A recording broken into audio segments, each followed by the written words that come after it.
Michael Cohen has made many statements to the House, as I understand it, and the Senate. He put out a statement talking about a project which was essentially, I guess, more or less of an option that we were looking at in Moscow. Everybody knew about it. It was written about in newspapers.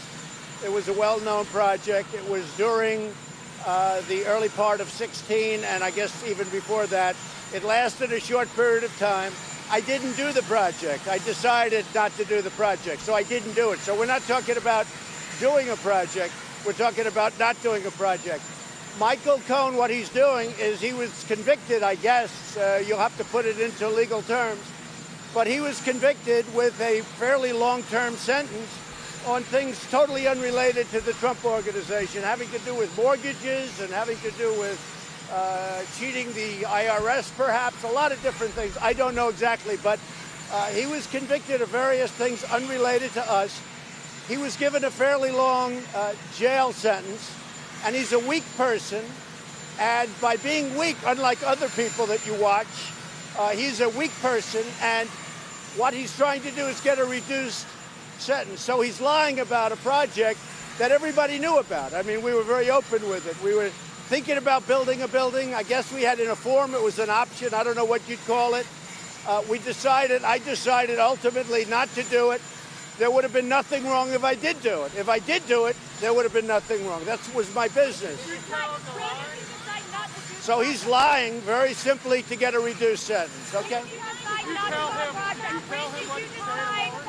I don't know when I decided, but somewhere during the period of time, I was never very enthused, somewhere during the period, because I was running for president. My focus was running for president. But when I run for president, that doesn't mean I'm not allowed to do business. I was doing a lot of different things when I was running.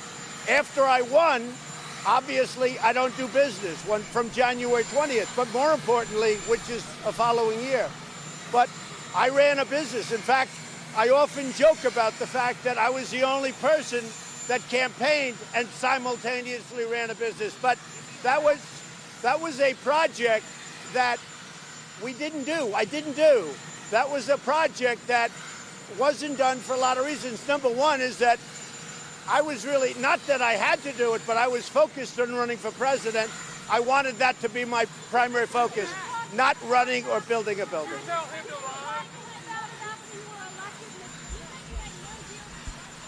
Well, this was a deal that didn't happen. That was no deal. I mean, if you look, this was an option. I guess, I don't know if I want to be very specific. So, but to my way of thinking, it was an option that I decided not to do. So we didn't, so if you look, we really didn't have, excuse me. So, excuse me. This was an option in a form, but here's very simple. We had a position to possibly do a deal to build a building of some kind in Moscow. I decided not to do it. The primary reason, there could have been other reasons, but the primary reason, it was very simple. I was focused on running for president.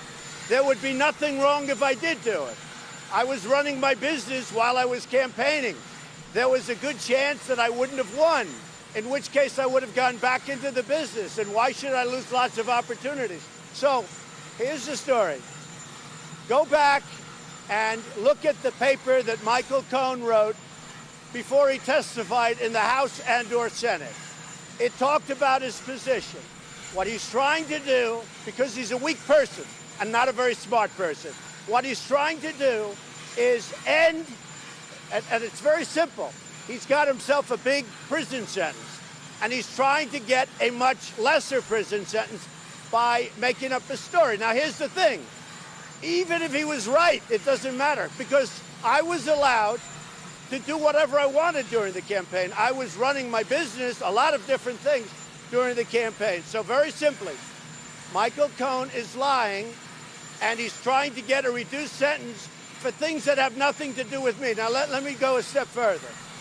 I think you should go back to, I think it was January. It was just reported very well by Catherine Herridge, who's a terrific reporter on Fox. She talks about a letter that he signed. I don't even remember it. And it specifically talks about this deal. This deal was a very public deal. Everybody knows about this deal. I wasn't trying to hide anything, okay?